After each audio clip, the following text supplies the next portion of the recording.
Hey guys.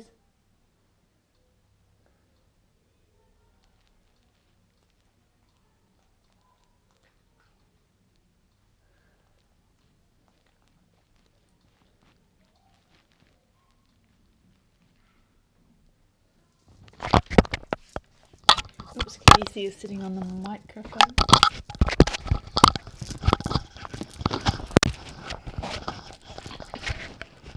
Oh.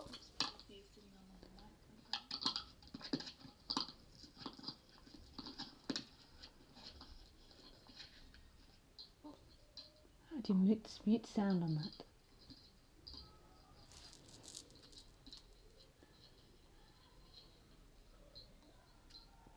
There you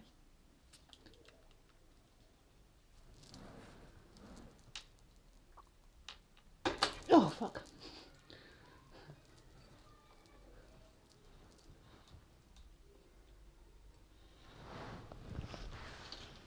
Sorry guys. New technical setup again. Whereas last time, I don't know if many of you noticed. Oh, fuck. But what happened last time was there was loads. Oh no.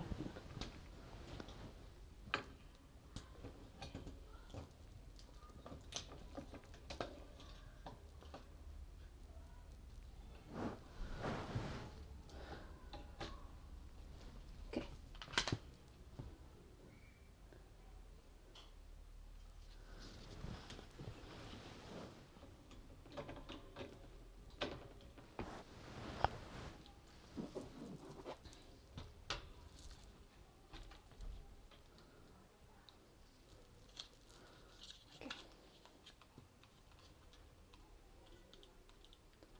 Here we go.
I think that's in order now. Hello. Hello. So let me just turn the sound down a little bit.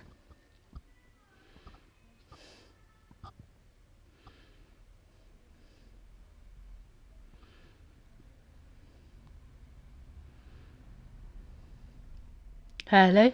Hello, hello, hello. Hello, hello, hello. Hello, hello, hello. Hello.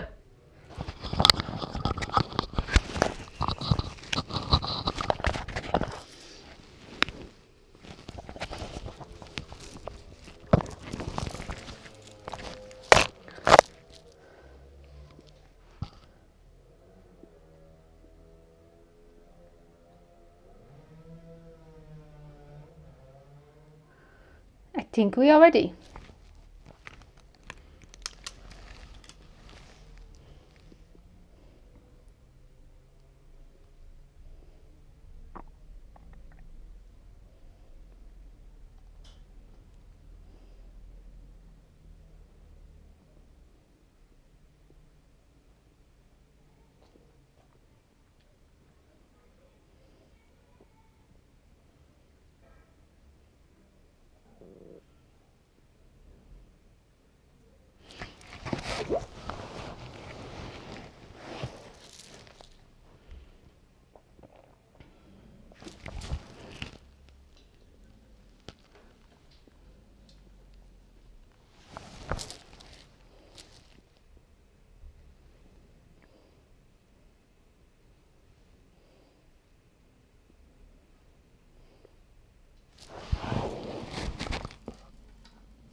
There we go.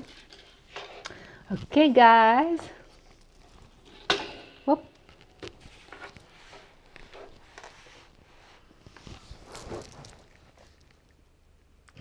So this is great. Welcome to live stream. Sorry, I just have a whole new setup. It might not look to you different, but I've been practicing for the last hour for this new setup because I don't know if you noticed, but I knew this would happen straight away. Okay, so what I'm going to have to do, because on iPad, for some reason, I can't get it to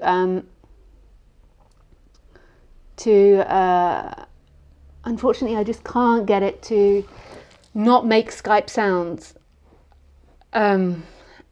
And I'm reluctant to say it's a fault of the computer because it's more than likely a fault of me, but I really can't get it to do that. So what I have to do is I have to turn Skype onto do not disturb, but you can still write messages and you can still call me. It's just part of what I have to do because I just can't stop it doing that. Anyway, that's beside the point. So still please send me messages and send me questions and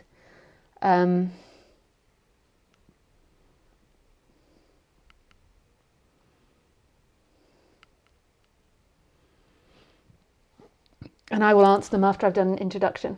But this is so cool, this new setup. All my new setups, I have to always do setups. Because on my last one, I don't know if you noticed, but I couldn't get the camera to be normal size, so it was stretching everything. I got a feeling that this one is as well. That this camera is stretching everything. But I couldn't sort it out, so I've had to redo everything. So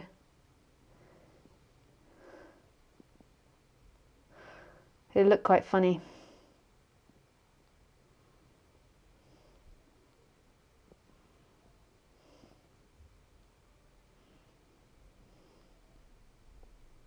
So welcome to live stream, guys. If you've never been on live stream before, then the way that we do it is you can call in by Skype, which is Lisa Cairns 12, and even though it's got a red line saying do not disturb, you can send me messages and you can call and I will get to you in time. It's just I've just got that on so it doesn't make any sound. If you want to get live updates to when I go live, this is how you do it. Oh no, nope, that's the wrong one. This is how you do it. So you go to my YouTube channel, which is Lisa Cairns 12. You click on my YouTube channel and then you press subscribe, and then next to the subscribe button there is a little bell. You click the bell and press OK, and you put you just tick the OK button that says subscribe. So here it is again.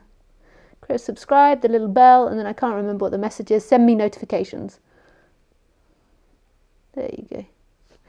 Okay, and if you want to go to my website and subscribe, then you just go to my website, www.lisacairns.com, and you put in your email address into subscribe.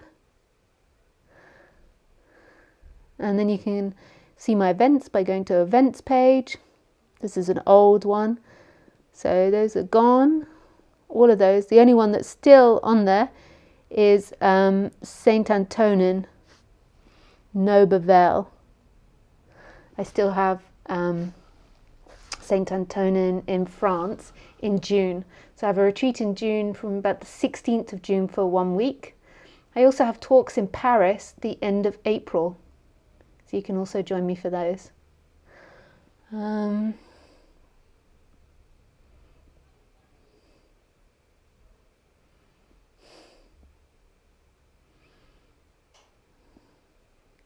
And this is just a reminder, if you've got a dog and you slap your girlfriend's butt, you must remember to slap your dog's butt as well.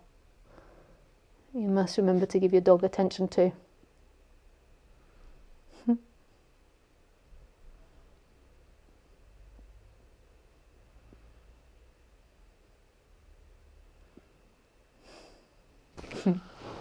cute.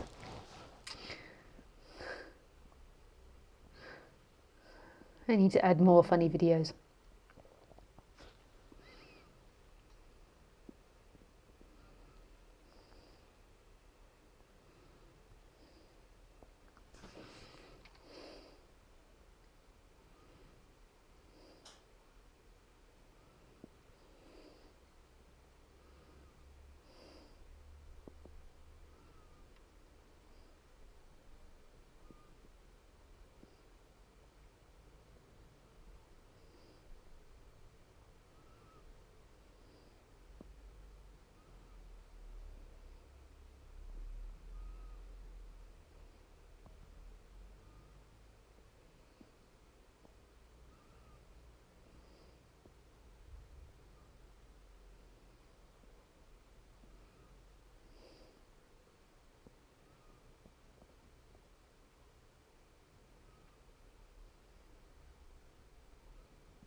When you were born into this world, there wasn't anything that made you feel imperfect and made you feel like you weren't 100%.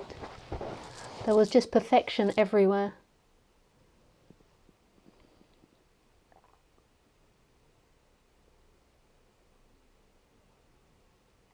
There was just love, simple love.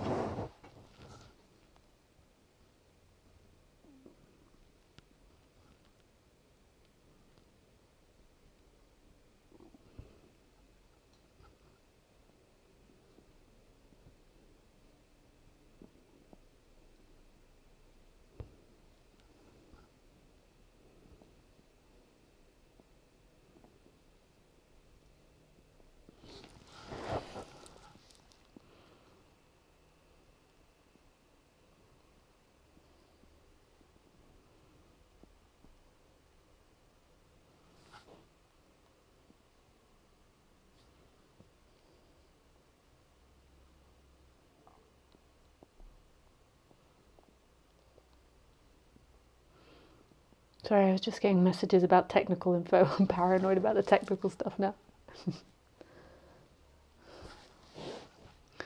So there wasn't anything that made you feel imperfect. There was just this boundless sense of being everywhere.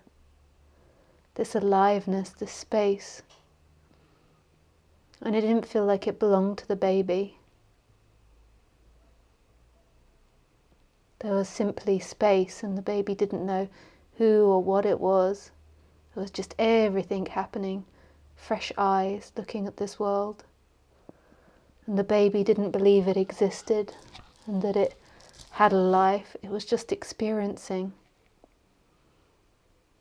And there wasn't a separation between the experiencer and the experiencing.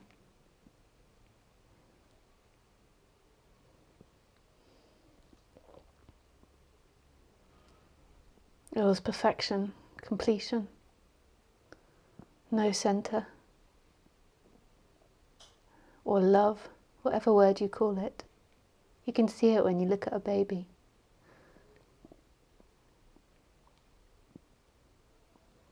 And then this seed came in. Christians call it the original sin. This sense of being, existing separately. And who knows at what age they came in, 1, 2, 3, 4 years old. A tiny little seed came in of being separate from everything. And when separation happens,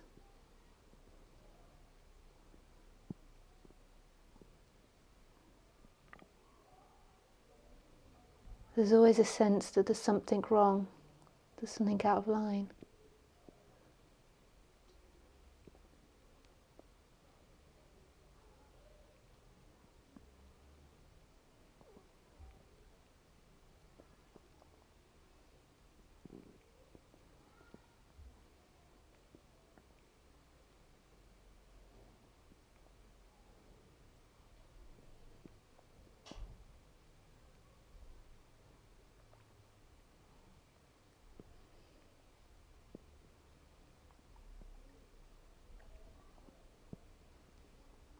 And then that gets projected onto the world in itself. This story grows, there's a seed that there's something wrong.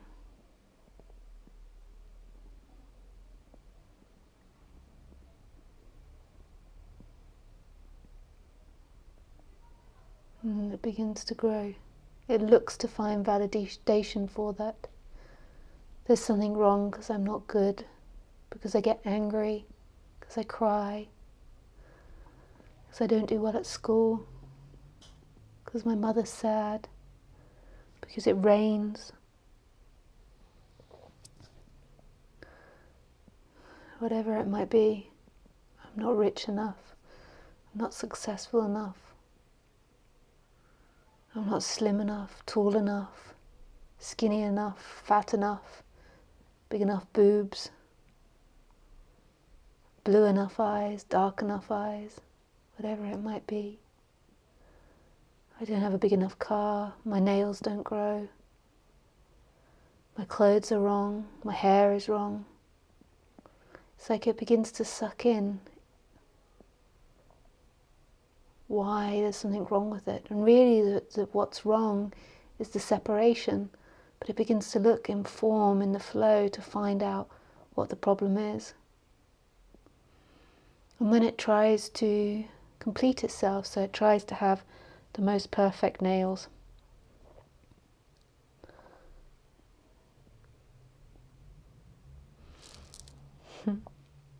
I love my nails.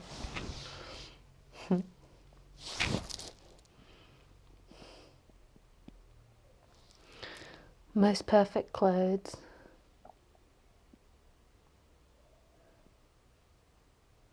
I love the way my hands are, because this is what you look at all the time. This is what's important. Your bracelets, your hands, your wrists.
So then it tries to do things to overcome that, so having the perfect nails. Being the perfect eyes or perfect home, perfect looks, perfect dog. It's so simple, the problem. The seed begins, I'm imperfect, and then it looks for its perfection. It keeps looking everywhere to find its perfection.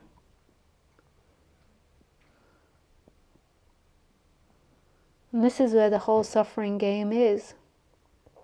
It's not so much in what you are or you aren't. I remember my teacher told me that when I was awake, I would no longer be clumsy. I'm terribly clumsy. And that would no longer be dyslexic. That this would recondition itself. I'd no longer be clumsy and I'd no longer be dyslexic.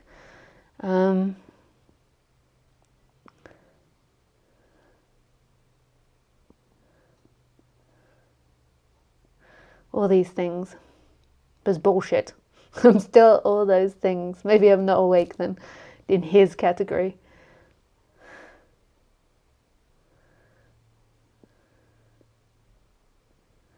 We often get sold by people that it's about becoming something better than what you are, and it's not about becoming something better than what you are. It's about seeing the absolute celebration that you are. That the imperfect story that you've been sold isn't true. You are divine just as you are. Just as you are.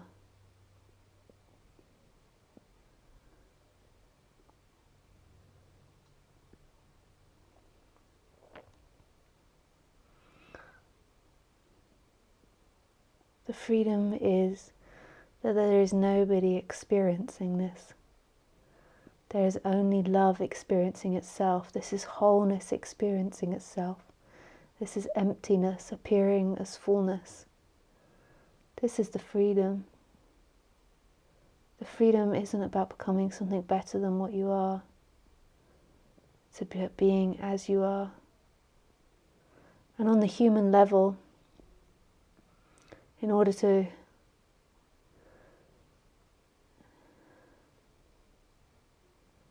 grow, you can have the light concept or the idea on the human level. In order to grow and evolve in the world of things, you can always improve yourself and you're always open to improvement.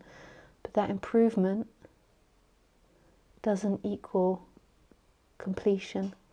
Completion is your nature. But I think that's a nice way to live, to always be open to improving yourself, to stop any arrogance. But knowing that the evolution of you isn't the evolution to enlightenment. Enlightenment is inherent in every single thing. But it's like life has set up the perfect dance. It's put the seed in, saying, I'm imperfect. I have to find my perfection in this world. And really, the perfection is, you don't have to find it in a thing, in something separate from you. What you're looking for has always been here, always is this. This is total freedom and total love. Pardon me. It's an expansion back into everything. And at the same time, an emptying now out of somebody experiencing through these senses. There is only sensation happening for no one. There is no one that's experiencing this.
So right now there is this radical aliveness that's free.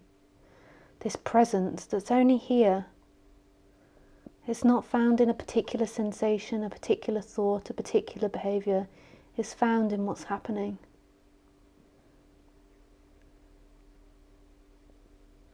Whatever is happening.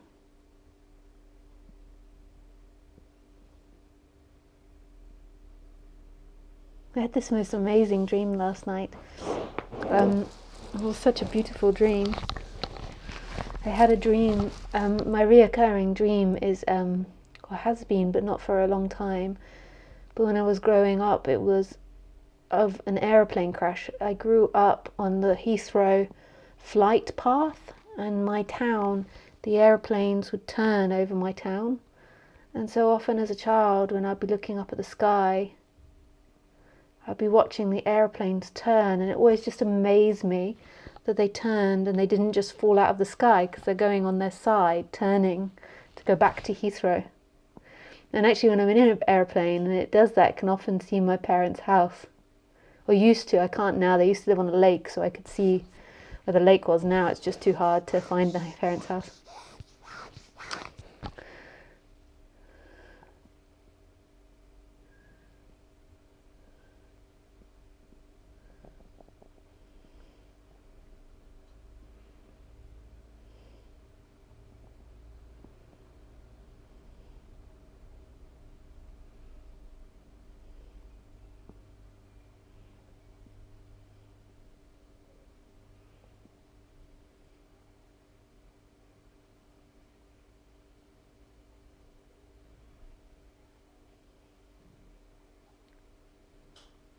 Oh yeah, and the dream. Sorry.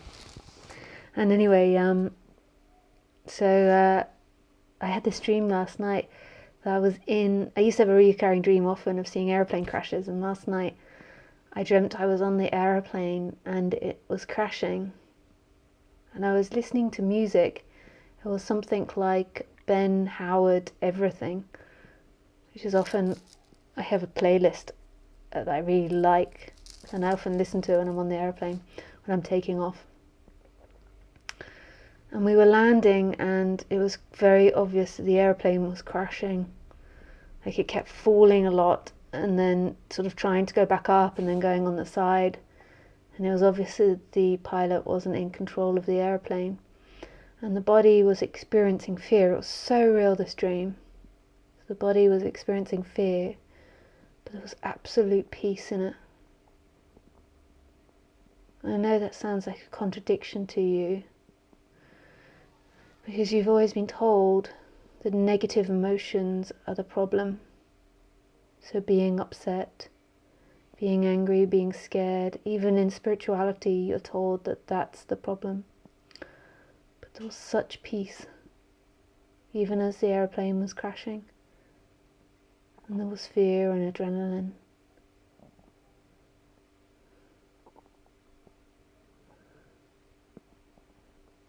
It's in the experience.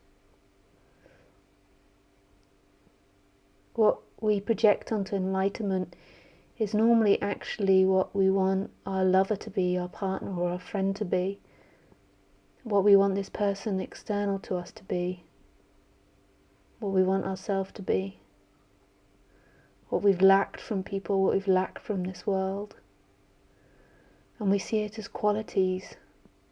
No matter how wise we are, when we're separate, we see it as qualities. And we project those qualities onto people. So I'm sure I get lots of qualities projected onto me. But it's nothing to do with the qualities. It's to do with this I am, this beingness, this sense of presence. This is home. If you're going to project anything on me, that's the thing to project. And it's love. That's what it feels like, as love. But it's so vast and spacious and empty, this love. It's not personal love. What often happens is people can hear what I'm saying and they're beginning to resonate with it. A sensation of love comes up and then they think they love me or they're in love with me. I used to do it with my teachers as well. An immense sexual energy sometimes gets released with it as well. But that's not it. But you can use me as that to remind you of yourself. But just be very conscious that that love that you feel for me is your nature. You're seeing your nature in me. It's so beautiful. You don't even ever have to have the lover. You are the lover. The lover is just a gift. The lover is a gift. Isn't that beautiful? They're just a gift. I think that we've got lovers all mixed up in this world. It's all to do with security and having kids. You know, marriage, the reason the marriage was invented was about the transference of inheritance. It was about selling the woman.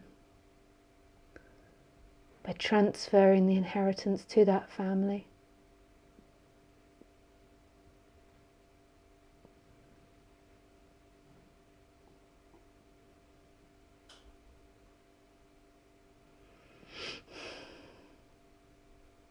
So you actually go and look up what marriage was and where it came from, you'd be surprised. It's about sale of the woman. Sorry, people that have got married. I have nothing against anyone that gets married. In our society it's trying to be broken and it's like about being in love, but I still think it all gets screwed up in people's heads because they haven't dealt with what it meant. They're still in that mentality of the person that they're in love with not being just a gift that appears in the moment, but being survival, being your love, your comfort, your security, your friend, all these different things. And then I think it strangles love. It takes the initial love out of it.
So in the olden days it wasn't just about the inheritance, it was also about protecting the daughter.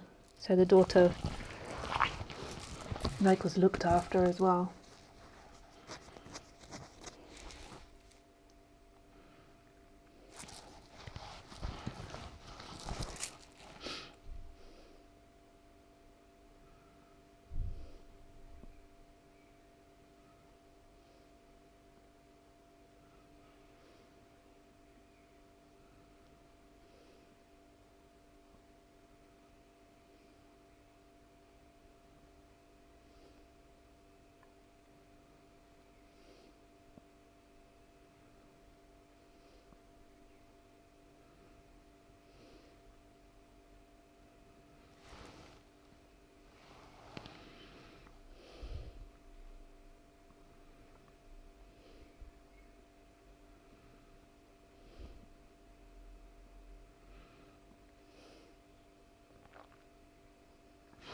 Okay, so we take some questions from Skype.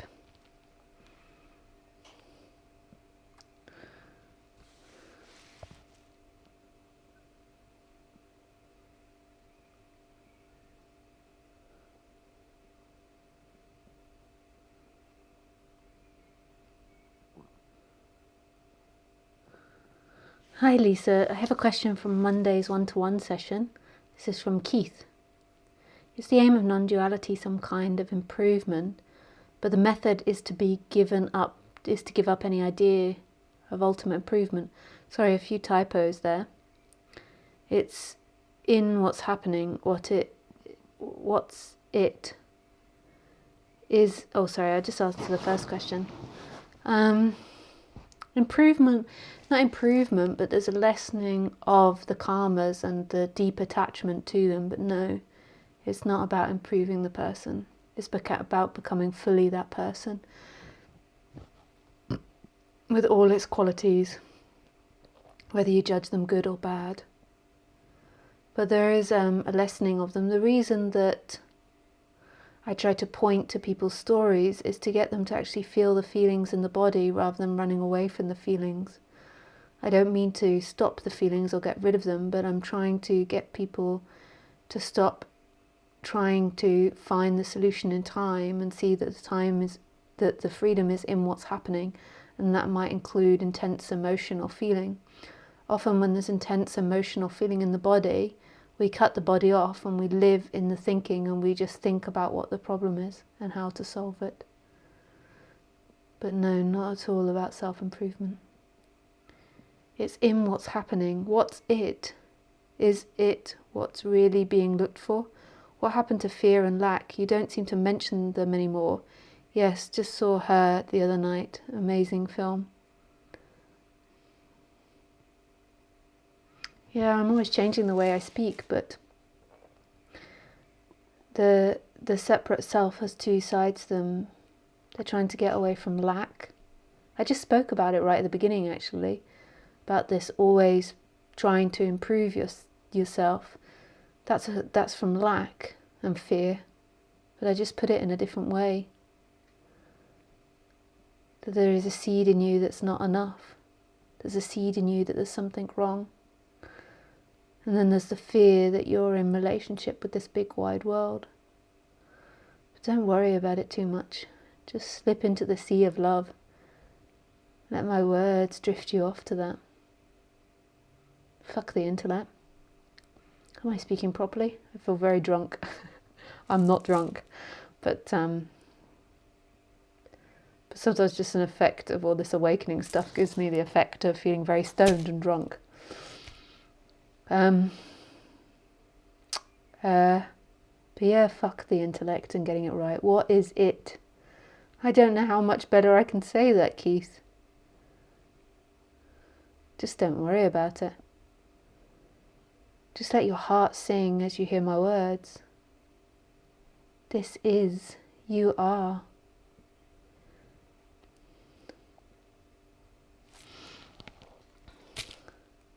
Hi, John. I am John. Thank you for your pointers. All is well. Got drawn into the mind with all its what's going to happen to me tendencies, and was experiencing some anxiety and overwhelm. Now I'm simply being with being, and all is well. Just this sweet, beautiful amness vibing within and without. So nice. Thank you.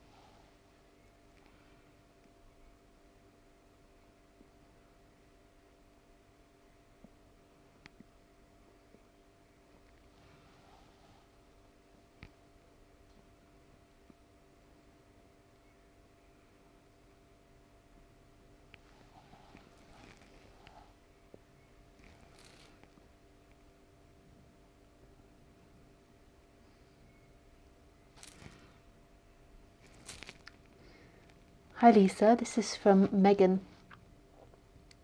I was wondering what you recommended to help get through the down low times. I understand that it isn't real and it's coming from this place of nothing, but our lizard brain ego makes it seem so real. So what can we do to help? Well, you feel like you exist.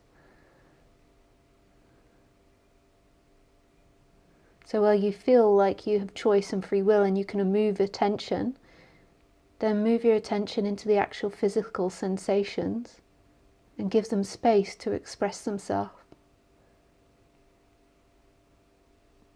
Rather than trying to think your way out of it, take time to just rest the attention in it. And without judgment, just allow them to appear.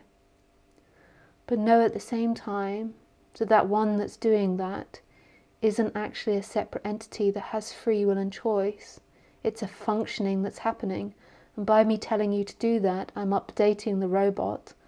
And maybe when you're by yourself, there's a good chance you'll think to do that, and you will do that. But that one that's doing it doesn't actually exist. Who you are is that which is conscious of that person and conscious of everything. You are this boundless space in which life is appearing in. You aren't that separate person that moves its attention. This really is about surrender, but it's not a personal surrender.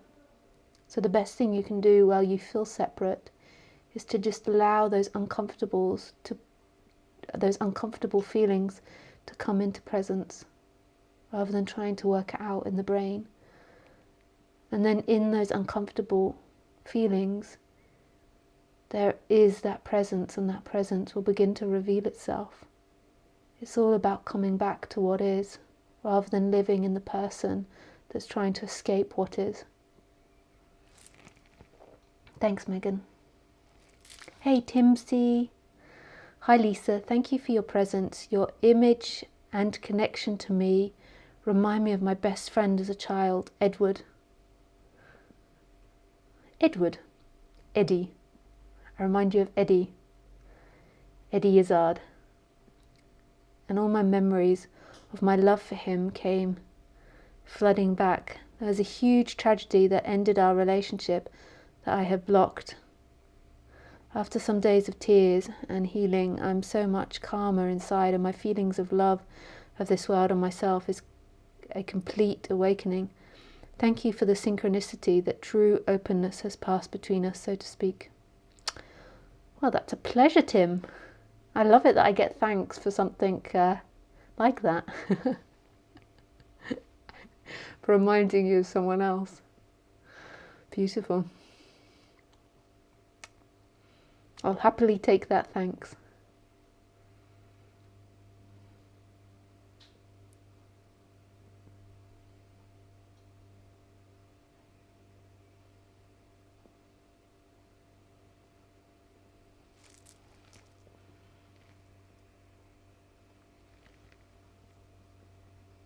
Hey, Alan. Hi, Lisa. I noticed during the online retreats with you that I was very sleepy while listening. Is this a result of listening to the message? It can be. It can be very relaxing. But maybe you're also just tired, Alan, from all the seeking, from all the doing and being.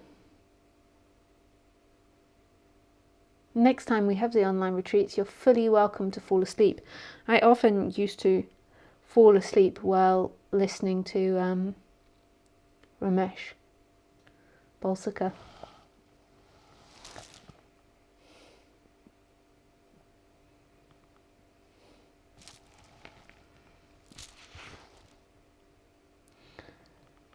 Maurice S.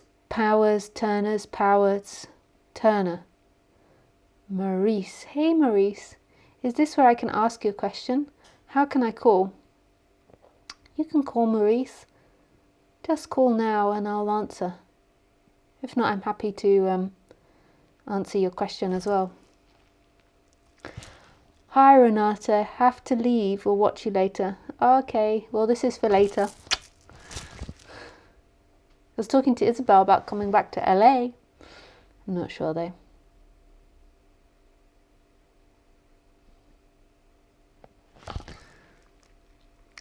Hi, Lisa. Lisa, I have been following Nonduality. Oh. Hey, Maurice. Hey. Hey. Am I saying your name correctly? Maurice? Yes. Ah, nice. Hey, Maurice. Hey, let me turn the volume down. Yeah, you have to turn it down on the live stream. Okay. I don't really understand all of this. I just know enough about internet and iPads and stuff to do the little things that I do. I know it's always growing and evolving, the internet, so all of us are always having to try and keep up with it. But Yeah. now we're speaking through Skype, so it's a little bit delayed because the live stream's a little bit behind, so you can't really watch Yeah. through. You should be able to see my video though. Here, let me put it on. There you go. Yes.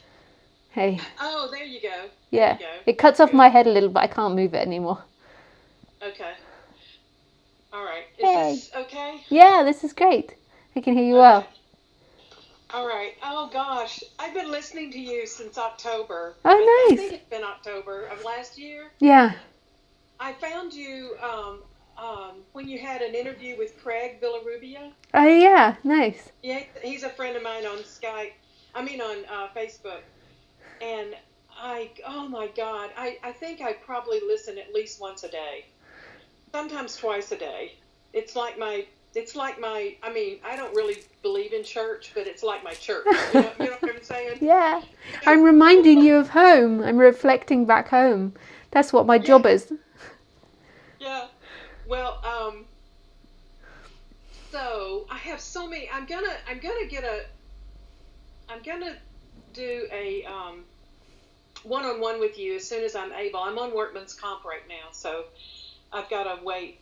But anyway, so I've got some other things that I wanted to talk about with you privately. Yeah. But I'm a student of A Course in Miracles. Yeah. I listen to Nonduality more now. Now that, I mean, I had listened to Rupert Spira, and who I adore. He's wonderful. And I've read Ramana Maharshi. Yeah. I've been into all of this for quite a while. I've studied the Force for over 20 years. But once I found, and I'm not trying to make this about you, but once I listened to you, I really resonated so much with the way you speak. Yeah. And I love that you just like lay it out there. It's like all this stuff is bullshit. Yeah. I love that. I really love that. So I don't know why I told you all that, but anyway, I'm a recovering alcoholic. Yeah. I have 30 years of sobriety, and I have friends in. I think you sent me an email this morning to. Yes. Yeah, but I didn't read it fully, but I read the first little bit, and I was going to do it today.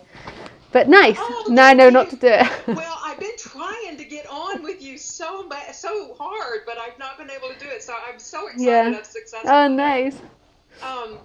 So I have friends in A Course in Miracles that are telling me that I should not identify as like when you go to a meeting, you say, "I'm Maurice and I'm a recovering alcoholic," and I'm just outing myself here, but that's okay. But and I try to explain to them, I know I'm not an alcoholic. The real me, the self with a capital S, I know that I'm not an alcoholic. But this body, because it's a physical disease. Yeah. It's a physical allergy, a mental obsession, and a spiritual deficit is what the big book says. And because I know this body has been an alcoholic, or maybe still is an alcoholic, I don't see a problem with identifying and going to meetings. I mean, it's not really where I get my spiritual food anymore, but it also happens to be in the town that I live in. It happens to be like my only outlet. Yeah. I mean, I have no friends here that are in Nonduality. There's nobody. It's a tiny, tiny town. And do your Course in Miracle friends know much about recovering alcoholics? Well, I'm thinking maybe they don't, and I've tried to explain that. Yeah, I think it's best because I think that when the body has addictions, it's best to stick with the program that helps with those addictions. But just see that that's not you. This is just my personal opinion. There's a speaker, a non-dual speaker, that openly says I'm an alcoholic, he's I'm not sure how long he's been sober for. His name is, hang on a sec. And he's writing a book at the moment that is based on a book. So it's a combination of AA and non-duality, and his name is Paul Hederman. Paul Hederman, I think his name is. And I haven't read his book, but I have a friend who's helping him write the book, or helping him transcribe the book. Okay. And she's just been telling me about it, and it sounds really beautiful, his work. And I think that when the body, I mean, I was an addict as well. I suppose I should come out as well. We're just coming out all over the place. And I was a bulimic. And, you know, and bulimia is normally more associated with alcoholism or addiction than it is to do with eating disorders, but it's an addiction. And you know, and I have my routine to that, and I've had that routine, and I've not relapsed. I haven't made myself sick in since I was about 21, so I'm now 36, so 15 years. And and then it's most probably been free of eating disorders since I was about 22, 23. So that's like 13 years. And I have my rituals around the way that I deal with that, because I know that food is an addiction. So I therefore don't have big quantities of addictive food in the house. So addictive crisps, you know, they've got the addictive chemical in them. I forget what chemical it is. And Chinese food has this, and certain foods have this. So I can eat it, but I can't have too much of it in the house. I can only buy limited amount of chocolate in the house, and you know, it's things like I have this whole, you know, when I make my food, I put the food that I'm to eat on my plate, so it goes, and then the other food I put away in the Tupperware, and you know, and I don't overeat anymore, like never overeat. So I never push my stomach, even if I'm at a friend's house and they might think I'm rude. I never like bloat myself out or anything like that, because that's a potential issue of like making yourself feel really bloated or anything. Like, I'm really good with it, but it's got its rituals that come with it, and I will always do those rituals. That's part of it. I know that I abused food before, and I know that especially if the food's got addictive chemicals in it as well, that you don't want to even get into those cycles. I don't think I would ever break it again, because you just get out of that habit. Like, you totally get out of it and you get out of that mindset. But I still have the rituals, and I wouldn't recommend to anyone to giving up something like AA. It sounds like a wonderful thing and a great thing, and I wonder if they're just not very educated in it. And also they also most probably are trying their best, like that with that. They're not trying to do anything bad to you, but they're just trying their best for you to see any attachments to anything. So they're just hammering at it, and if you have like a sore reaction to it, then that's the issue, not actually you giving it up. Like, not you. It's just like, if it hurts you, then that's the part to look at of them pushing at it. But I think they're trying to do anything bad to me. Yeah. You know, because I love these people, and I know they love me. Yeah. But I don't know why they don't get it. Well, it's none of my business, but I don't know why they don't get it. Because I think people that haven't had addictions don't. They don't get it is because they're not in the program. And you know, it was Alcoholics Anonymous that really started my awakening. Well, I take that back. I had awakenings as a child. I had experiences of being the universe. Yeah. And I mean, I had tons of experiences. So, but as an adult, Alcoholics Anonymous is what opened my eyes to the ego. Yeah. I didn't know anything about the ego. Yeah. I had no freaking idea. Yeah. And my home life was very abusive. Just in every way you can imagine, in every category. That's what my home life was. But I've also learned that maybe some of that could be, and some of the issues that I grew up with in my life, maybe ancestral, may have not actually happened to me. some of it did. Yeah. But I think some of it could be very ancestral, and I that's really been amazing too. Yeah. But just learning about the ego, I mean, that's what opened the door for me. Yeah. Because the man that wrote the big book, Yeah. Bill W., I think he was a modern day mystic. Yeah, and I think that based on he was into non-duality as well. I mean, from what I know about it, I think it's beautiful what he was writing.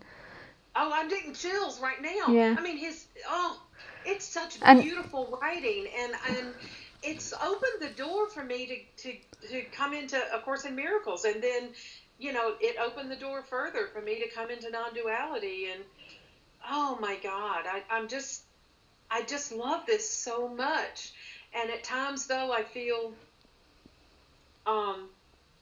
a little bit lonely that I don't have anyone physically, which I don't have to. I mean, I know you don't have to, but it would be nice to have people to join with. Yeah, I understand actually, physically, you know, and have a coffee. And whereabouts do you live? Because I do know a lot of people. I live in Aiken, South Carolina. It's 3 hours from Savannah, Georgia. Oh. And I know a huge community in North Carolina. Say that again? I know a huge community in North Carolina. But really? South Carolina. Yeah, I did a talk in Raleigh, is it called, once? Yeah. Early. 2 talks actually, and I was shocked. I thought I walked up to the place and I thought there'll be about 2 or 3 people there, and there was 80. It's a huge community in Raleigh, but maybe I should move there. But South Carolina, but you could begin to look up non-duality in Raleigh and just see if there's any links, because South Carolina, I don't know how big Carolina is. I mean, America's huge. Yeah, South Carolina's pretty south. It's a sweet state. I'm not from here. Yeah. It's a sweet state, but I don't know. Yeah. I'm not going to say anything. Raleigh was great. I really liked it there. I thought it was beautiful. Yeah. Really lovely place. And I think there's another place near there as well, Asheville. Oh, that's a very open-minded city. So I think if you start looking that up on the internet, you might begin to find links to some groups that maybe are an hour or so away from you. Maybe not, maybe in your town, but in a short distance, which is nice. And maybe there's retreats or weekend retreats or something, just to begin to meet people in that area. Yeah, I will. I'll look up Raleigh for sure, and Asheville. How many hours is Raleigh from you? They are from me. How many hours is Raleigh from you? I'm not sure how big Carolina is. I'm not sure how far it is. Yeah. I'm not sure. Yeah. But and listen, I wanted to tell you too that there's a couple of young men that call and talk with you, and I can't remember their names. Sebastian. Yeah. Oh, I can't tell you how much the talks with him help me. Oh. They're so beautiful. Oh, nice. I think he's just listening now, so he can hear you saying that. Oh yeah. My God. Oh, that's sweet. It just opens me more. Yeah. It just touches me so much to hear him. Yeah, he's honest got a lovely heart. Yeah, you're right. And the interaction between the two of you. Yeah. It's just. Oh. It's beautiful. It means so much to me. Oh, that's really lovely. Well, I'm gonna let you go. I'm gonna get a one-on-one with you as possible. Yeah. It's so nice to meet you and for you to be so open as well. And thanks about that question about AA. I really recommend looking up Paul Hederman, because I think his new book is about non-duality and AA. But I don't know if it's out yet. But he really is very passionate about AA, and it got me passionate about it through my friend sending me all these quotes. Yeah. It's beautiful. It's really a beautiful program, and you can allow yourself to go beyond the words into the spaces between the words. Yeah. Or you can just stay on the surface. And a lot of people stay on the surface, and that's okay. Yeah. If that's what speaks to them and they don't need to go further, then they must not need to go further. But but I don't know. It's been so successful. It's the most successful recovery. It's been so successful, AA. Amazing. Yeah. I got sober in Nashville, Tennessee, and oh, what a wonderful community I got sober in. It was, it's real different here. It's not quite the same. Yeah. And I miss that, but you know, I can't. I'm not looking outside of myself. Yeah. For any, you know. Yeah. Nice. I just like the connection. Yeah. I still like to go, you know. Yeah. Yeah. Yeah. And I wouldn't. I would just see if there's any pain that comes up in you when they say these sorts of things, and just look at that. But I think AA is really beautiful, and yeah, there is pain. It does makes me doubt myself. Yeah. And I'm 64 years old. I've got a good head on my shoulders, and I've been sober for 30 years, and I don't really like being put in a position where I'm doubting myself. Yeah, so and that's what I would look at. Yeah. Yeah. I've been writing about it. Nice. So, well, I'll let someone else talk. Thank you so much for calling, and I really enjoyed talking with you. Thank you. I enjoyed talking to you. I look forward to it again. Yeah, lots of love. Bye. Love you, Lisa. Love you. Bye-bye. Bye. Oh, I meet so many beautiful people in here. Oh, that was lovely. I have such a blessed job. It's going to make me cry now. Okay.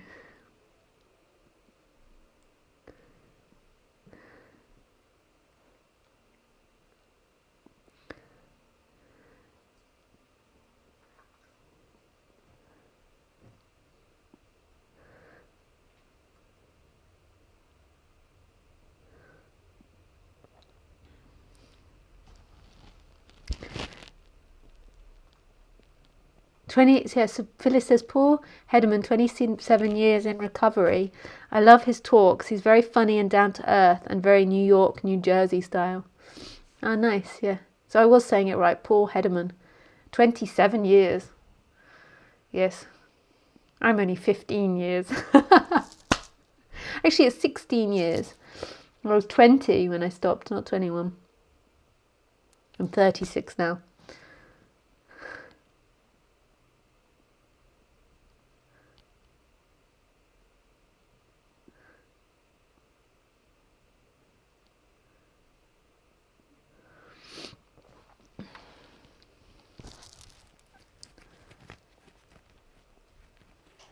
All this pain makes me very tired, so I don't have energy for anything. Very rarely I feel very strong in a way. I get surprised, but it doesn't last more than 2 seconds. The pain is hot sometimes and burns. Hi, Jonas. See.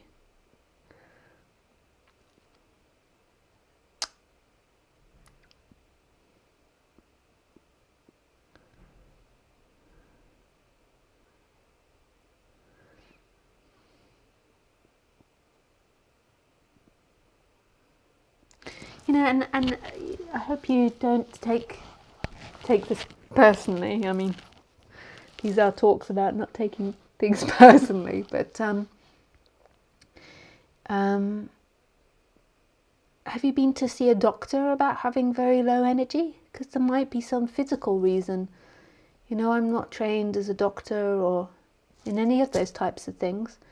So you could go and see if there's actually something physically wrong with you.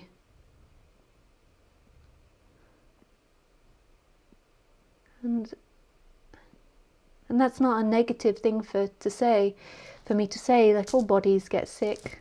I've been a little bit sick the last couple of days. And it's made me a little sleepy. I had to have an afternoon nap. And after my alarm went off this morning, I have this really amazing app, if people don't know about it, on the phone, where it tells me what time exactly I have to go to sleep and what time exactly I have to wake up. It's really cool. So my sleep's very routine. Sometimes when you're working with the internet or in the evening, you get carried away and then you break your routine, you don't get enough sleep. And it gives me an alarm when it's time to go to sleep. And this morning when it woke me up, I was so sleepy, I went back and slept again, and then this afternoon. But, so we all get sickness of the body, but it's good maybe to go and see if there is anything wrong with your body. I know what my sickness is down to. It's hormonal. It's woman stuff.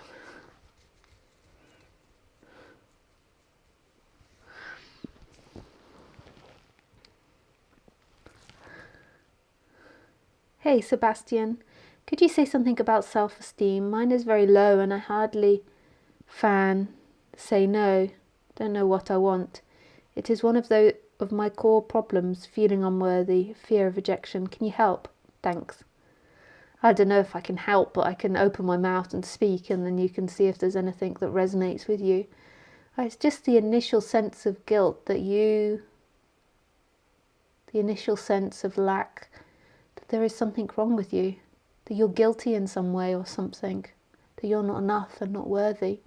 And my recommendation is always the same.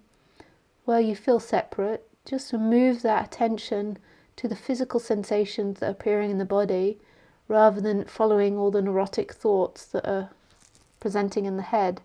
You can become aware of what they're saying and what they're speaking about, but just try to put the attention in the actual sensation, knowing the whole time that it's not you that's doing it. That one that feels like it's not enough, and that energy that's presenting itself in the body isn't actually you. Who you are is this boundless love, this freedom, this emptiness that's experiencing itself as movement.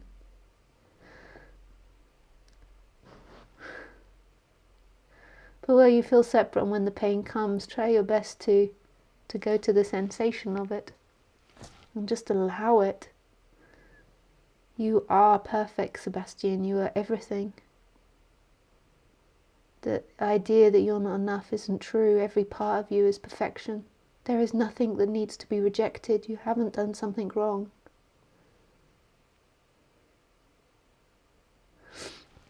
Hi, Ramon. I do not know if this reaches you. Your Skype open shows a barred sign. Oh yeah, so if you're just joining and you see the barred sign on Skype, that's because I have to do it so it doesn't make noise and interrupts people. Surprised you streamed tonight after your mail about streaming.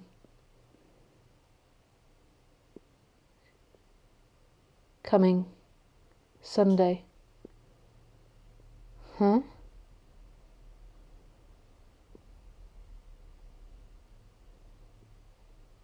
Good evening, by the way. Sorry, the mail about Sunday. I'm not sure what you mean, Ramon. So not many people are writing to me on Skype because they think that they're not allowed to because it's red. But I just have to have it like that because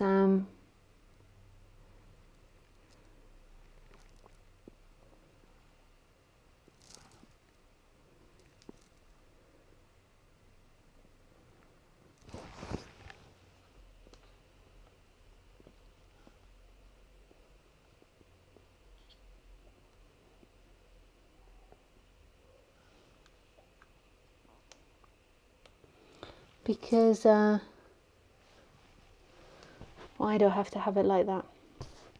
Oh yeah, because I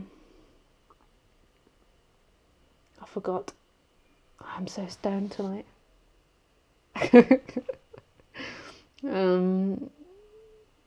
Because I can't get the sounds off the iPad, and if you put the red line through it, then it takes off the sounds.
think I'm just going to go to the toilet. So please send me messages on Skype, because nobody's writing to me because it's on the red. But that's only because to keep the sound silent.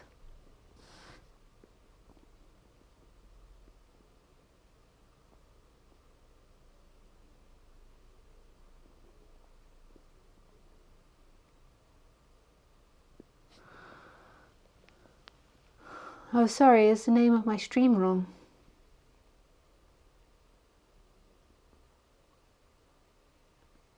Oh, I'm not sure. Oh, I sent a mail saying to you the wrong date. Yeah, I'm not sure. It does that sometimes, Skype, YouTube.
Hey, open-eyed hun.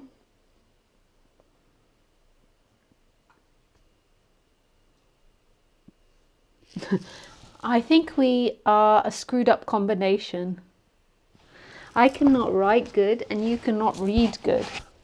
This is a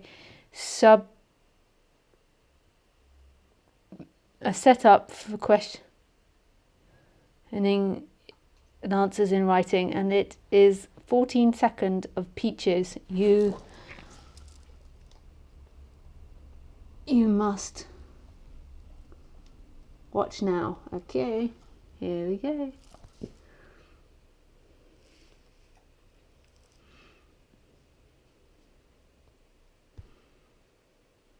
Oh crap, I can't do that. That's going to give me copyright problems. Thanks, so I will listen to it later. So last time you cut my question at the wrong place. Now I made the second part actual, so you cannot hide from that. How I always did, I say it again, I do not dislike you. The case is very the opposite. I just hate God. But my questions are still the same, even if I ask you. I think my anger or something, recognized by you like a pro, will not pass soon. So if you still want to wait for it, then I'm fucked. But I've never wanted you to address that. I do not look for a therapy. I would like to ask you, try me. If you are not totally crazy, then you are much more than a therapy. Yeah, I don't do therapy. I'm pointing to the I amness, to that aliveness of what you are. I'm not really pointing at therapy. But I'm not here to sit there and for people to be rude to me either. As well. I also demand respect. I also feel like it's important that people respect me as well. I don't just have to be people's trash, like trash bin. So you've got to.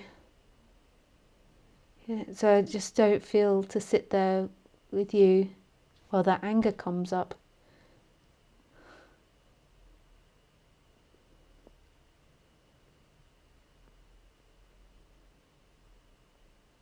You can write to me like this, like I've said, and you're not fucked. That's all just mentality. That's thoughts.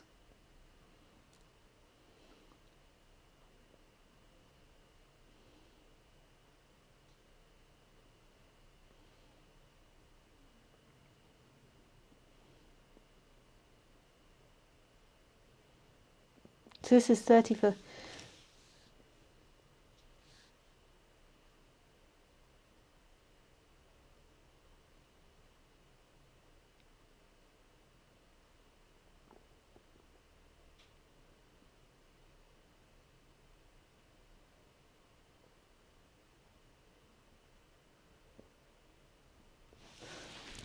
This is 54 seconds of your last answer, please see it. But who is saying that? The insanely lovely, quiet, young and healthy girl in wealth, whose daily routine would be called vacation by probably 80% of us. Nowadays, after you said that you became the Buddha, I'm even hesitant to think that maybe you just became like the Buddha was before he came out of the castle. I used to see a beggar on my way.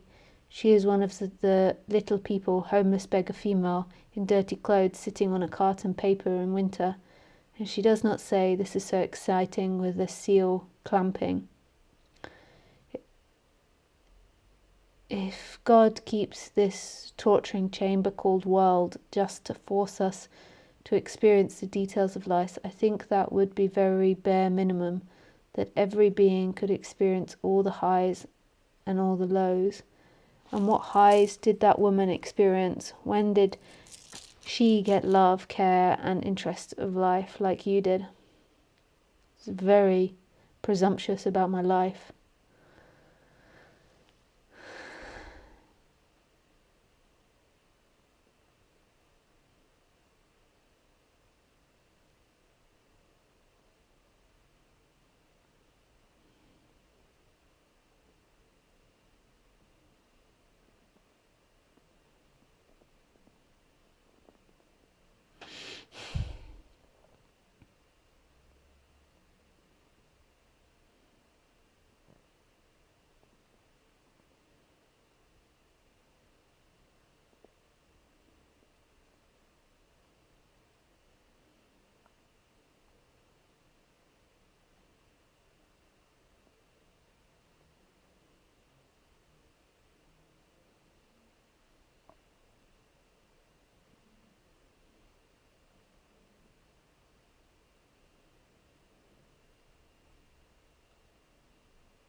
Oh, I forgot we were reading.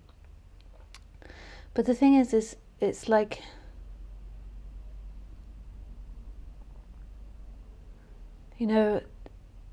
it's not my job to sit here and be backhandedly stabbed by anyone. Like, you're kind of making up these stories about me, about what you think my life has been or what you think I've been through. And then you're using that to kind of ask a question and jab at me, but telling me I'm lovely at the same time. And I'm not saying you're wrong in any way for doing that. That comes from separation. That doesn't come from completion. When you're not seeking anymore, you might hurt people, but you don't act out of hate anymore. You just act out of love. And I can tell that there is anger towards me because I represent to you privilege or wealth or success.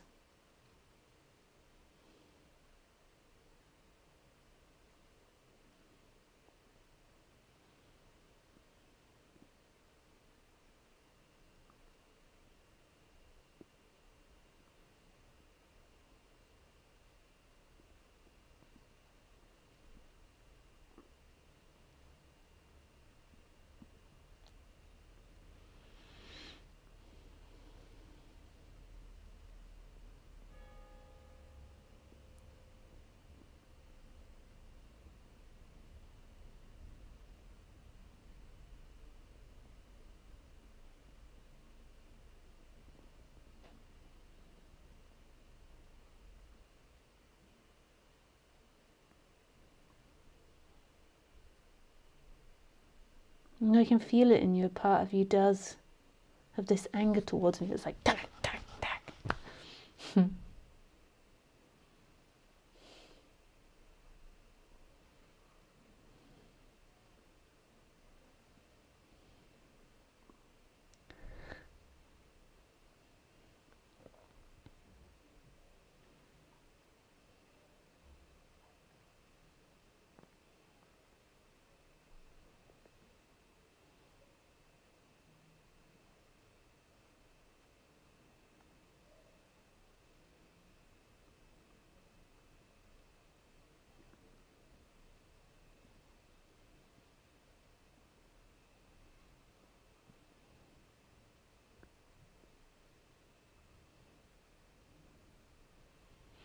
Well, I send you lots of love, open eye hun, but I stop there.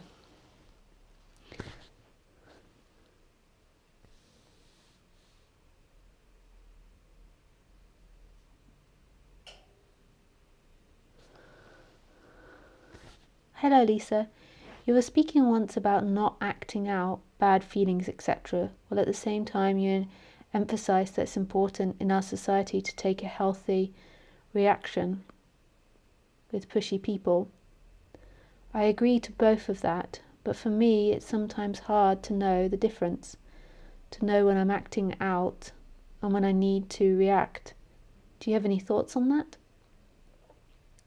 The more and more that you move the attention to the body and to sensation, the more and more everything will become clear. So I'm not actually even against acting out. It's when the acting out comes from separation, that comes from trying to beat or hurt the other person. But if you really become aware of the body, you'll know. You'll just know. It will just become clear.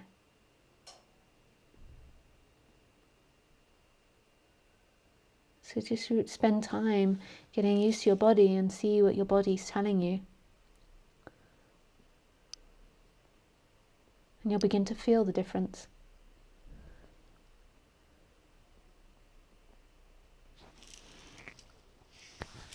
Hi, Claudette. I'm a new mother, and as more and more I go into emptiness, I fall away from the rest of the world. I feel estranged and alienated, and most everyone says I'm depressed. It's becoming very intense the deeper I go, and scary. It seems you aren't getting my message. Hello? No, I get it, Claudette. I'm sorry, I don't know about this.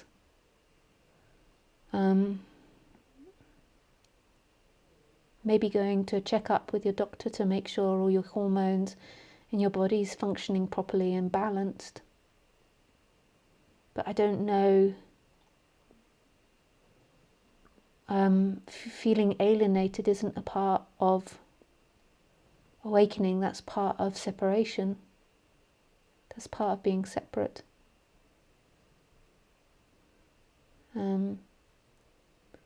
So I can't really advise you on that. But it might be from having a baby that your hormones are acting out.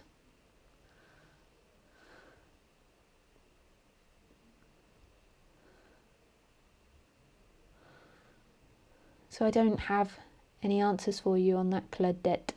It's too little information and I'm not trained in those types of things. I don't know about that. I know that emptiness isn't a sense of feeling alienated or removed from something. It's moving back into everything. It's connection. And thank you for the question. I send you lots of love. Beck's recommendation would be talk to a specialist that could help you and maybe have your body tested. Hi, Sebastian.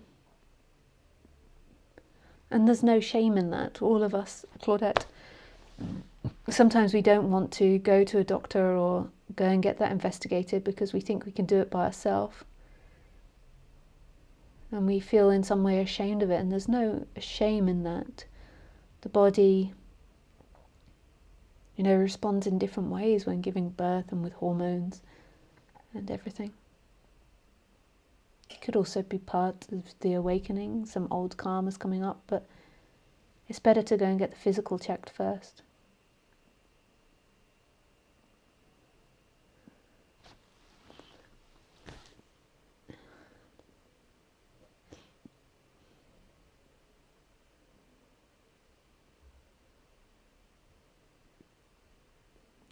So she says it's been going on like this for 10 years. It's just scary now that I have a baby.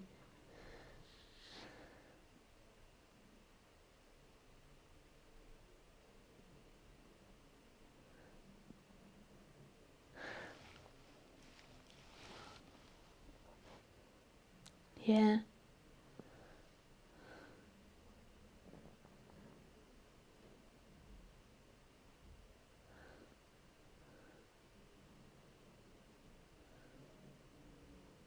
I don't think that you should be looking to non-duality for the answer to this. I think this is a bodily problem and a personal problem in the flow of things.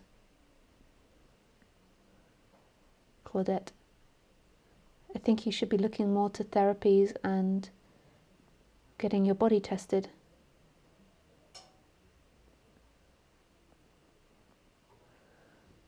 Yeah.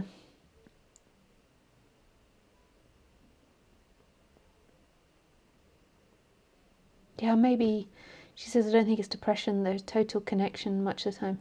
I don't know.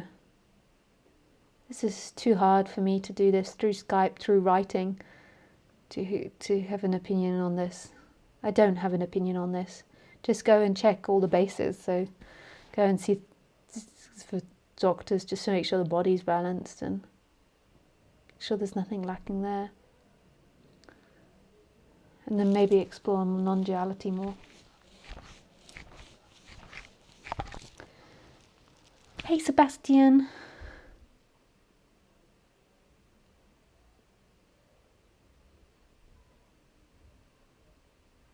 So, see, Lisa, a guy at work noticed my lack of self-esteem and initially to draw borders, and he provokes me to say to him, shut up or something, but it feels so bad to me. He wants me to change somehow, and it's hard to see this reflected in the outside. Just provokes my need to change something about myself. I am kind of desperate how to handle it. His provocation. Does this word actually exist? Provocation. I'm not sure. Actually, I'm scared of him. He dealt with drugs and was used to involve in street fights, punching people. Don't want to be involved into his verbal abuse games, but can't escape. There's always a way around things. You can speak to your work colleagues about it. But just go deep into that feeling, Sebastian, because naturally you know the answer. But you hear me say no to people if they're being rude to me. You can say no and you can speak to somebody at work. You never have to put up with those things. But you can also deeply explore the sensations of it.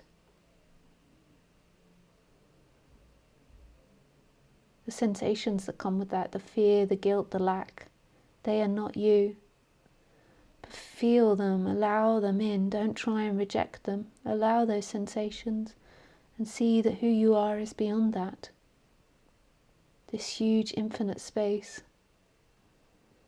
And then you're not weak and vulnerable person, small person that's appearing in time. You're this boundless energy that encompasses everything and is everything.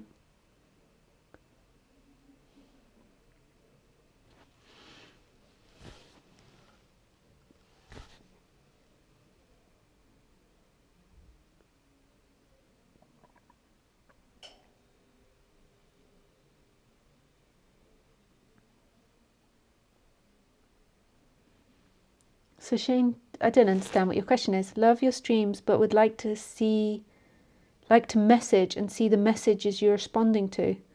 Lots of love.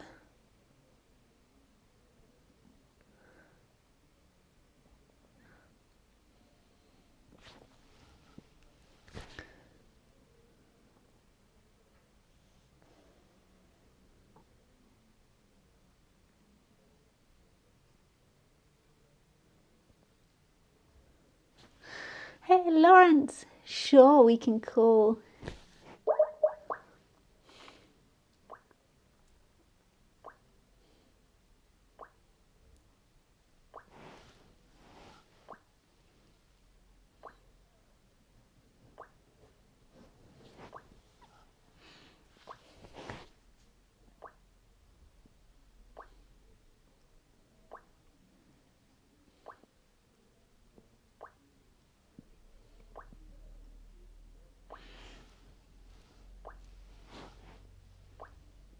I think you have to call me Lawrence. For some reason it won't call you properly.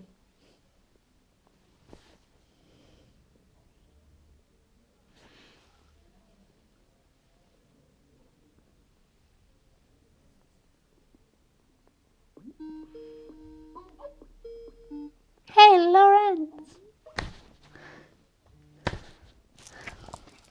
Hello. Hello. Hey, Lawrence. Hello. Hi. How are you? Yeah, good, thanks. You might have to turn off the live stream volume. Yeah, I do. Let me see. I cannot see you at my tablet. If you just go to Skype and click on it, you'll be able to see me. Yeah. Can you see me now? It always takes like 2 hits, 3 hits. Can you see me now? Nope. I swipe left, swipe right. It's on. It's something to do with your tablet. You've clicked something. Yes. You want to try calling me again and see if that makes it work? It works. It works fine. You can see me? I can see you. Oh, cool. Nice. Hello. All right, I'm going to turn off else it distracts me. So, how are you? Yeah, good, thank you. It was a long time ago that I saw you. I can't remember. Before Christmas, maybe? Yeah. Ah, good to see you. Yeah, I love the Dutch accent as well when they speak English. I'm sorry? I love the Dutch accent, the Dutch English accent. I like it. English.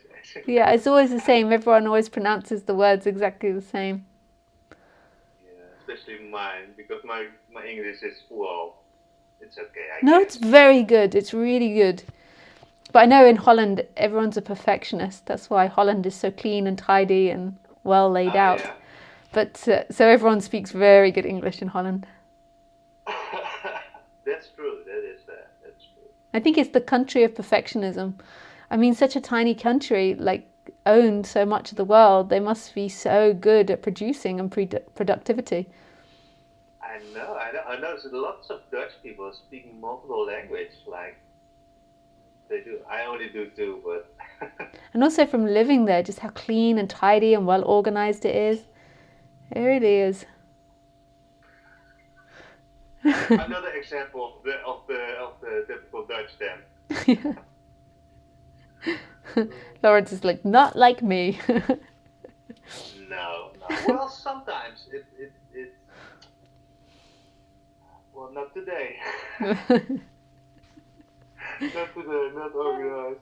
Just chaos. I like to be clean and tidy, but I don't actually like to clean and tidy. I like things clean, but well, sometimes you have other things to do, right? Yeah, and it takes a lot of effort keeping things clean and tidy all the time. It needs effort. It's a lot of effort to keep things clean and tidy all the time. Yeah.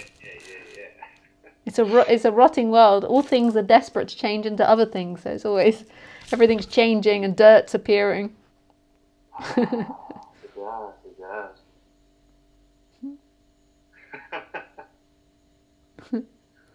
So, yeah, last time we spoke, that was before your trip to India. Yeah.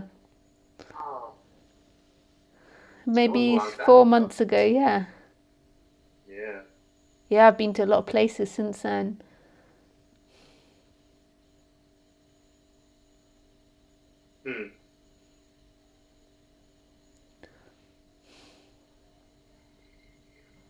Same, but different. I'm sorry? Same, but different. All these different places. Same, but different. It's the same beingness, but just looks different.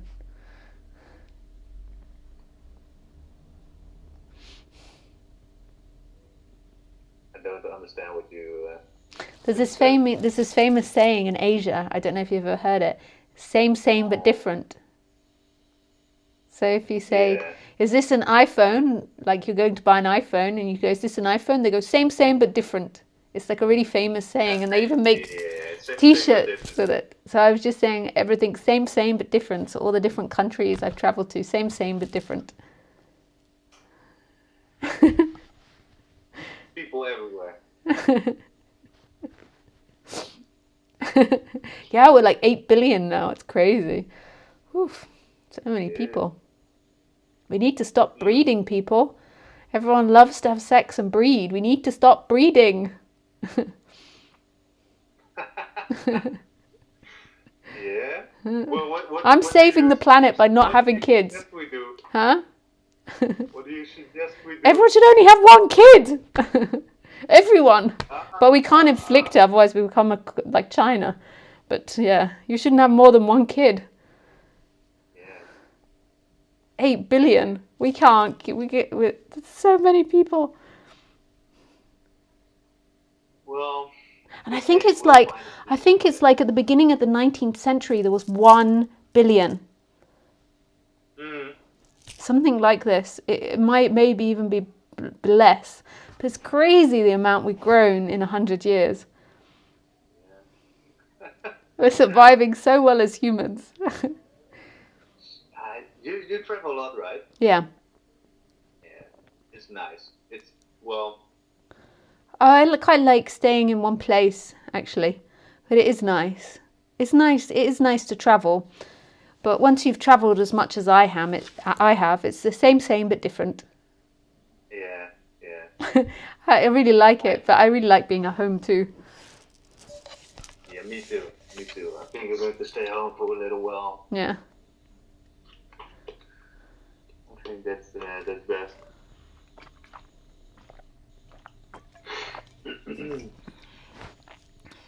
Do you notice that I can talk absolute bollocks? I don't even know what I'm talking about. We're having this conversation about nothing.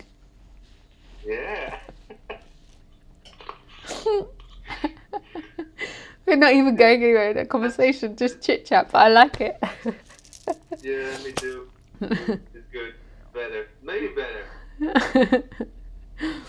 Maybe. Who knows? I think I'm more than enough awake. I don't know. Sorry? Yeah, just let me turn You up your volume. can you turn up the camera a little bit? Huh? Can you turn up the camera? I can't see you like this. Yeah. Oh, you can only see my... Just pull it down on your screen. Go like that with your finger. Can you see me now? I'm stroking your nose right now. Does it work? It doesn't work, but no. You can only see... You can't see my eyes? Yeah, a little bit, but I see it.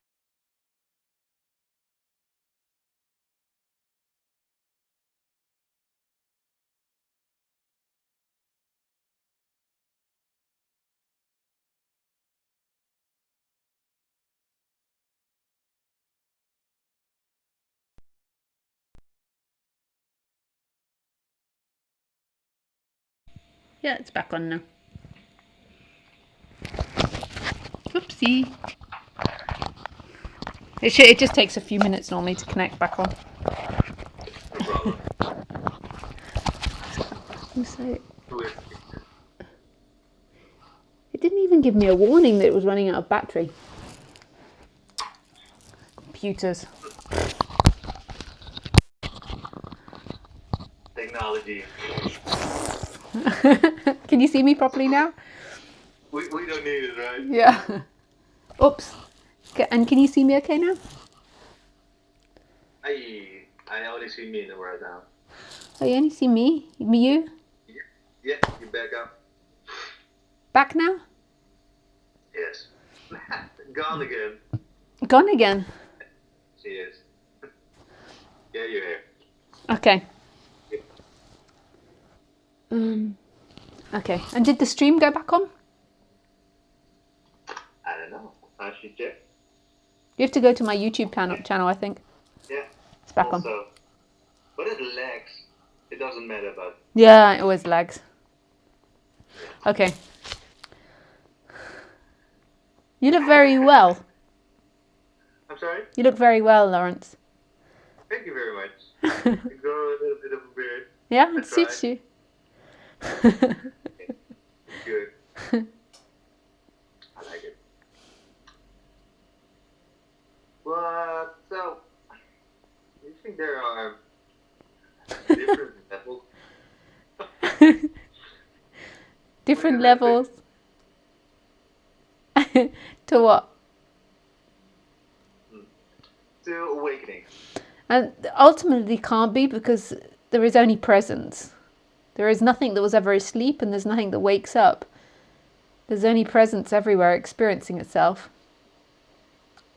But in time, it seems to be like a gradual thing. Seems to be like a gradual thing where there's different types of awakenings that happen.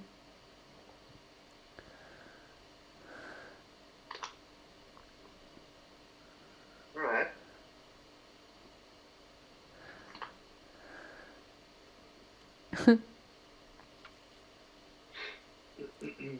And that can seem to be in stages, so it might appear to be a level, but really there's never been anyone there that's waking up. It just seems like there's somebody that's waking up, and there's only ever this instant, so your memory of the last moment doesn't really exist. It's just a memory that's appearing now. You only have the ever-present now. We just seem to have levels, we seem to have steps, but really what the reality is now, this moment, that's it. And a memory of something else, a memory of a different state. When we're separate, we're always comparing ourselves and living in that timeline and believing that we're something now compared to something that we were. And that's what all begins to dissolve. There is only what's happening. That just becomes a functioning, a practicality to be able to discuss something. But it doesn't actually become an experiencer. It is something that's experienced. The experiencer is this silent presence that never leaves, that's always here. That never moves in time. Time appears and comes and goes in it. And this is the reality. The reality is the stillness. The reality is presence.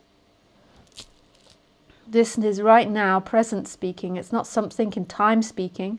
Present speaking and presence looking. Presence hearing, present speaking. Presence creating everything. It's all divine. It's all coming from the divine. Yes. There appears to be levels in the human world, because we can speak about time. So there appears to be stages in awakening, but ultimately they're not a reality. But there appears to be, so people can have the nothing awakening, the everything awakening. They can have pulsating in and out, where there's big expansions and then forgetting, and expansions and forgetting. And then really at the end of the day, you realise that you never went through all of that. There was never anyone going through all of that. There was a play of light and colour and sound and energies happening that belonged to no one. That's all an expression of this, of life.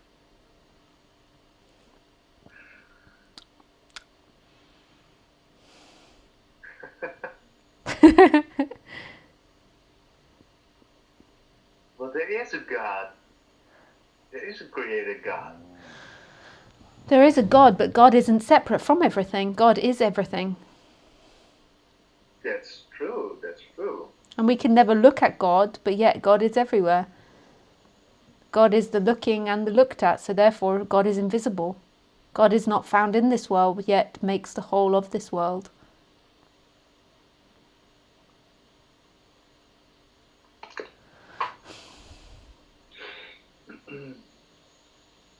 Yeah, I'm trying to figure that out. How it works. We maybe not ever can. Wow. Do you know what I mean? Yeah, but you'll never get there to working it out. Never.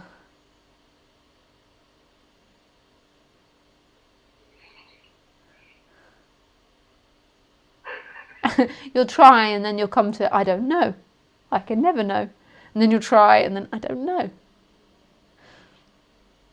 What does happen is the energy moves back to the stillness, which is emptiness experiencing itself as fullness, which is home.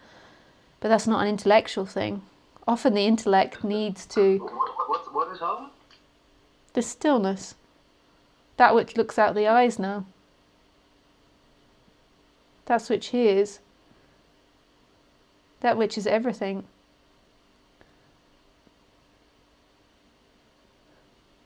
That which feels the taste in the mouth, the smell in the nose.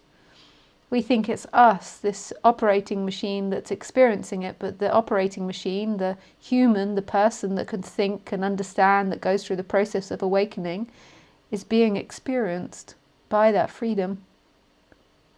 It's never an experiencer. So everything you think or feel will never touch the experiencer. So you can think as much as you like about non-duality and try and work it out. And the whole time, that non-duality will be looking at the thinker, will be experiencing the thinker. The freedom will be in experiencing the thinker, not in getting to a conclusion in thinking. There's a point to the concepts, but they're not meant to lead you anywhere. But our creator God, he has a personality. He doesn't have anything in this world, but yet he is the whole entire world. What personality would he be? He's a loving God. Well, he is love, but he's not a loving God. That's you personifying it through the human world. It is love, but it's way more complicated than that, or way more simple, whichever way you look at it. But yeah, it is loving. Total love in everything it does. the pain, the beauty, the ugliness, the destruction, the growth. It really is coming to peace in the polarities, finding the peace in the polarities. We as separate people believe it's in the polarities, as in getting peace, getting happiness, getting pleasure, getting niceness. But it's actually finding it in both. The holding of the dark and the light, the good and the bad. This is where true peace is. This is where God is really found, in the most obvious place, but in the crap and the beauty. That's why the lotus flower, which is one of the main symbols in Buddhism,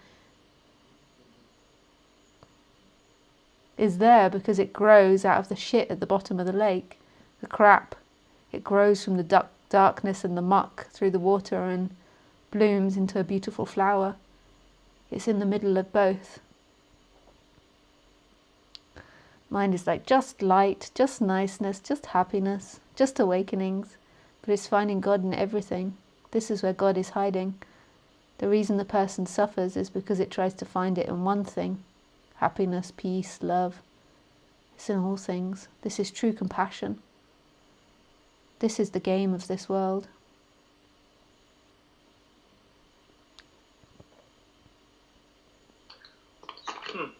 Well, I was reading the Bible a lot lately. Sorry? What are you laughing at?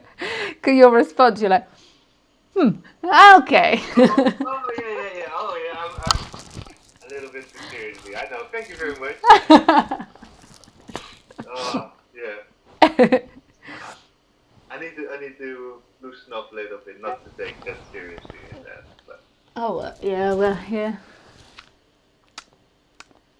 But there is profound wisdom there. I find In God. in the Bible, yes. Oh, in the Bible.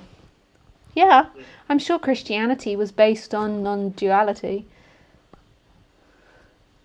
Well, it says like the Father and the Son are both one, and the God is one. Even demons know that, but still they are very scared of God. Mm. I cannot tell you the exact scriptures where it is, but well, I'm figuring it out. I'm trying to figure it out. Yeah, I've never been that much into Christianity. I used to like going to the chapel, but... And it says also a lot about awakening sometimes. Yeah. It does. It does. I've never read it. And I'm sorry? I've never read it. You should. You would be surprised what's in it. Yeah. I am still. Yeah. Yeah. Yeah, maybe I will. If it resonates with you. Yeah.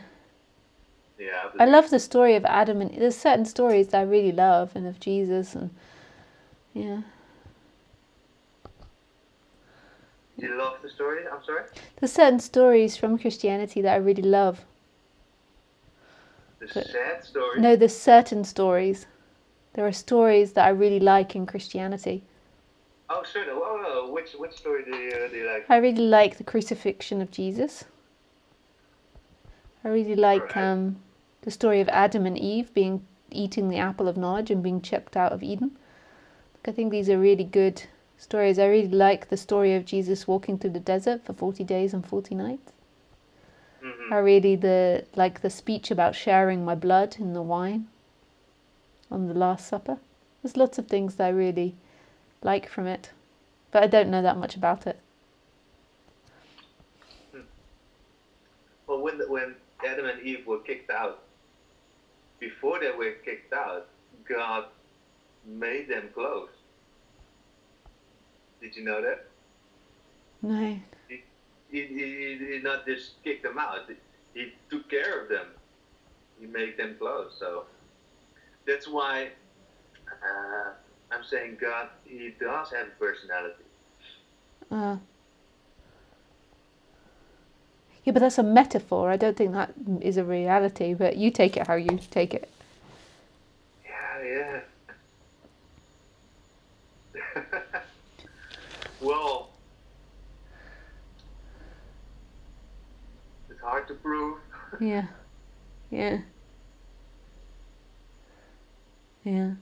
But that's what I mean. It's very interesting. And you grew up in Christianity? You knew it before this, or you just started studying it? Well, you really want to know what happened?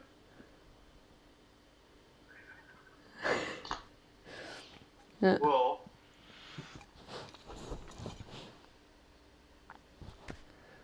it was about the last time we spoke, and you told me what I should do to be more awake. What? Did... You don't remember? No.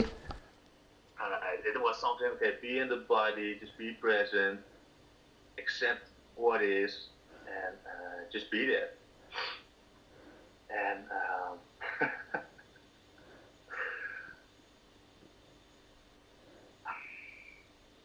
yeah, I must tell this. But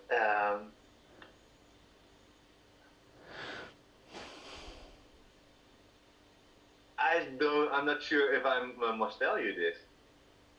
That's okay. That I must be very vulnerable. Yeah. Do you understand? Yeah. No, that's okay. You don't have to make yourself be vulnerable.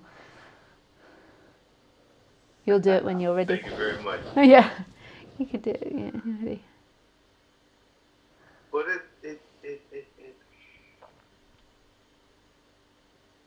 well,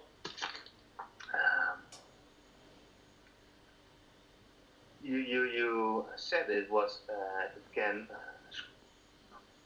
well, maybe we shouldn't talk about it. I don't know. What do you think?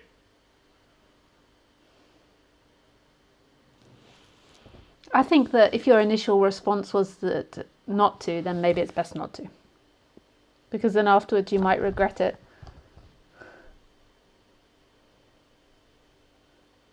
Yeah.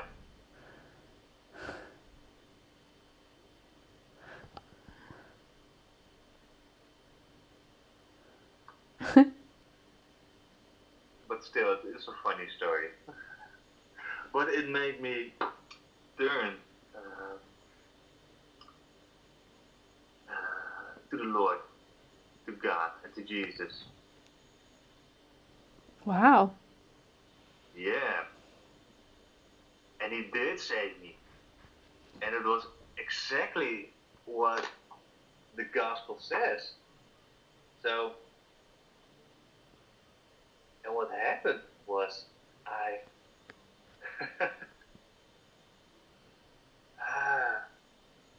I don't want to make myself too vulnerable. Yeah, so let's just change the subject. We could talk about this another time, because I can see that. I can see there's a reluctance, and I don't want to put you in that position. No. I want to tell you, but we maybe we talk in private sometimes. Yeah. Because, yeah. Oh, you can write it to me afterwards. But nice. It sounds exciting. I do believe. I think this all awakening. I don't want to be too much of a priest or something like that, but it felt a little bit like occult, and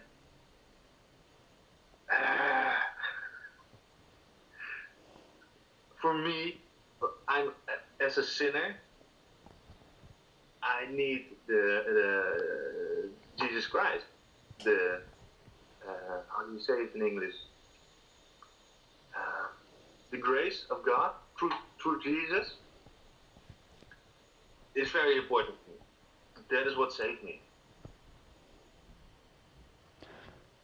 In awakening. So that's I want to just throw it out. So that's it. I really don't know about Christianity that much. I just know a little bit of A Course in Miracles and just some of the stories, so I don't know. You don't? Yeah, much. yeah. Luckily, I didn't know that much, but I knew that and from Jesus I can build. So that's okay. That's okay. But it's a nice experience.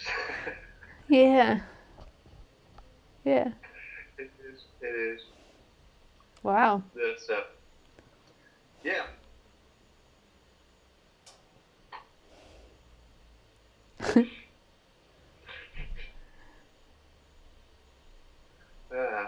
It's good to connect with you. Yeah, it is with you too. Oh my God. I You have a look. rough time. Sorry? I have a little bit of a rough time right now. But that's good. That's okay. Yeah. Life is a little bit rough, I guess. And I'm not the only one. I know. Yeah. And what you said last time, we here in the West, you don't have a rough time. Well, not financially. I don't have hunger. I have good health care. Yeah. All the basics are there. Yeah. But still, you can suffer. Yeah. And sometimes when all that is there, then it makes us explore the nature of reality a bit more, or makes us think about what happiness is or what freedom is. Whereas when you're just looking after basic needs, then you're not thinking about that. You're just thinking about your next food. And when you start thinking about your existence, then it's often when there begins to be cracks in the dream. Like. What's freedom for you? Freedom is the seeing who you truly are.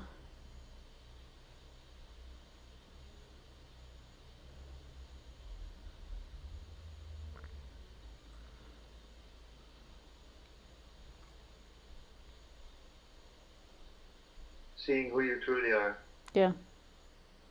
We are the same? Everybody is the seeing. Everybody is that. Everything is that. It's one whole universe. It's not separate.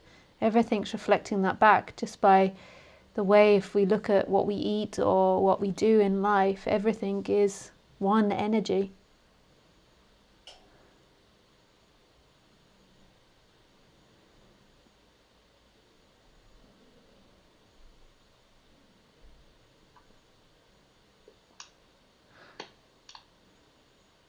Who is it that sees that person that believes in Jesus Christ? Who is it that's experiencing that person? Yeah.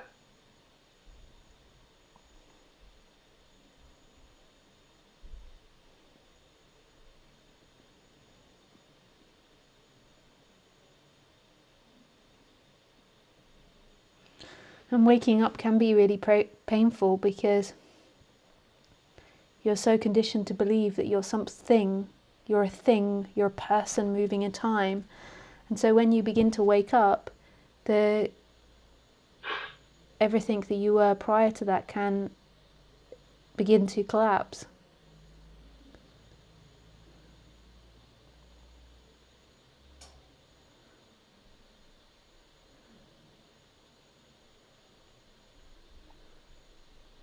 So right now, there's thoughts going on and there's feelings going on. Who experiences that? Who knows that? We believe it's us, we're the knower, we know something. But there's something that's totally free that knows it.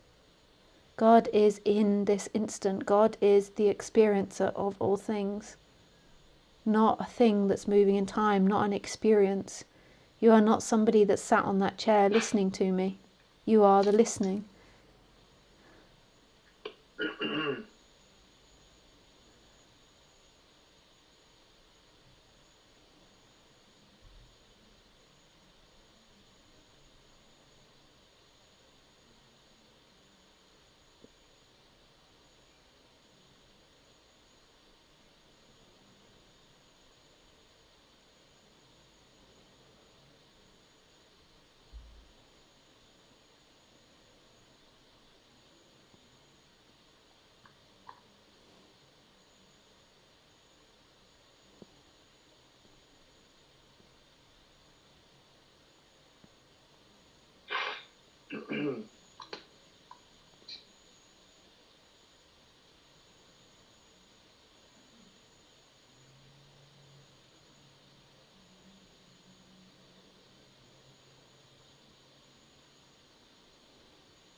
It's kind of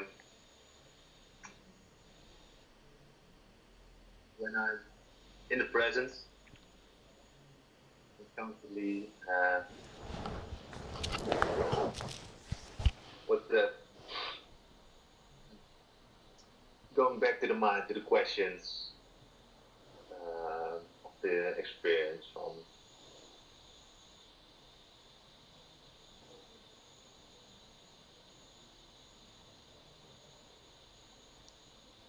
Sorry? I don't know.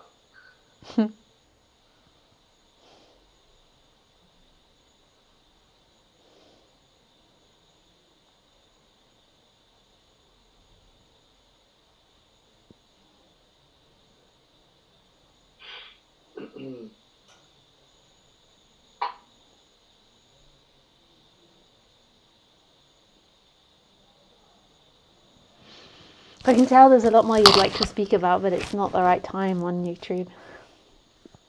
It's hard to... I'm sorry? I can tell there's a lot more you'd like to talk about, but it's just not the right time on YouTube.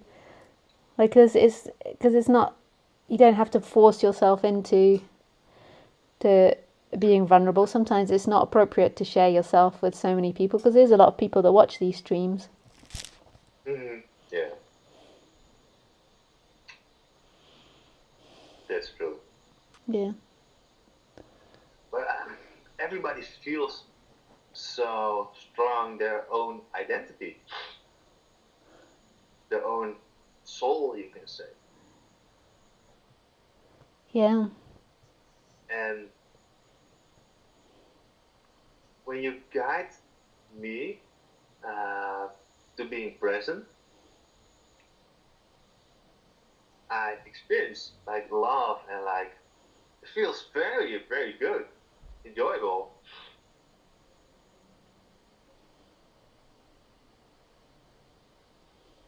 But then identity comes back again, and that's separation also. Yeah.